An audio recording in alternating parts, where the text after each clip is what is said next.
उड़ाऊ पुत्र की कहानी।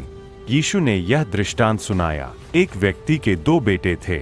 छोटा बेटा अपने पिता के पास गया और कहा, पिताजी, जो संपत्ति मुझे मिलेगी वह मुझे अभी दे दीजिए।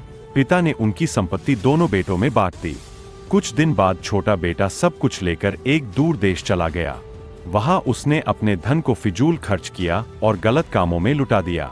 जब उसका सारा धन खत्म हो गया तो उस देश में भयंकर अकाल पड़ा और उसे खाने तक के लाले पड़ गए।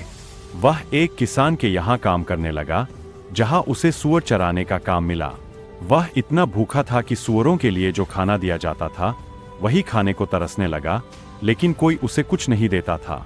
तब उसे अपनी गलती का एहसास हुआ। उसने सोचा, मेरे पिता के यहाँ कितने मजदूर हैं जिन्हें भरपेट खाना मिलता है और मैं यहाँ भूख से मर रहा हूँ।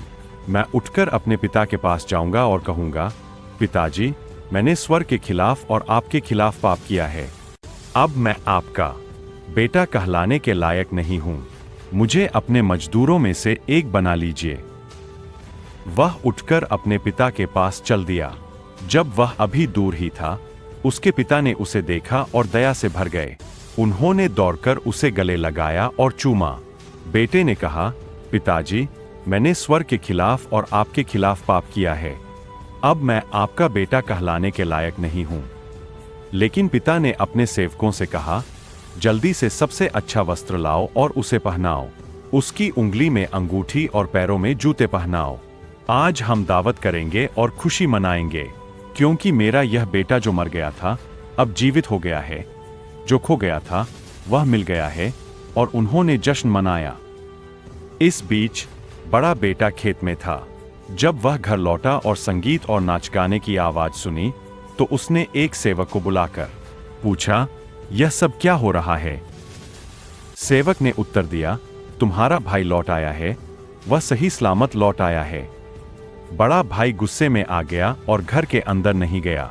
उसके पिता बाहर आकर उससे बात करने लगे। उसने अपने पिता से कहा, मैं इतने सालों से आपकी सेवा कर रहा हूं और कभी आपकी आज्ञा का उल्लंघन नहीं किया। फिर भी आपने मुझे कभी बकरा तक नहीं दिया कि अपने दोस्तों के साथ जश्न मना सकूं। लेकिन जब आपका यह बेटा, जिसने आपकी संपत्ति व्यभिचार में गंवाई, लौट आया, पिता ने कहा, बेटा, तुम हमेशा मेरे साथ हो और जो कुछ मेरा है वह तुम्हारा है। लेकिन हमें खुशी मनानी चाहिए और आनंदित होना चाहिए, क्योंकि तुम्हारा भाई जो मर गया था अब जीवित हो गया है, जो खो गया था वह मिल गया है। यह कहानी हमें सिखाती है कि हमारा स्वर्गीय पिता ईश्वर हमेशा अपने बच्चों के लौटने का इंतजार करता है। वह हमें हमारे पापों के बावजूद प्यार करता है और सच्चे हृदय से पश्चाताप करने पर हमें क्षमा कर देता है।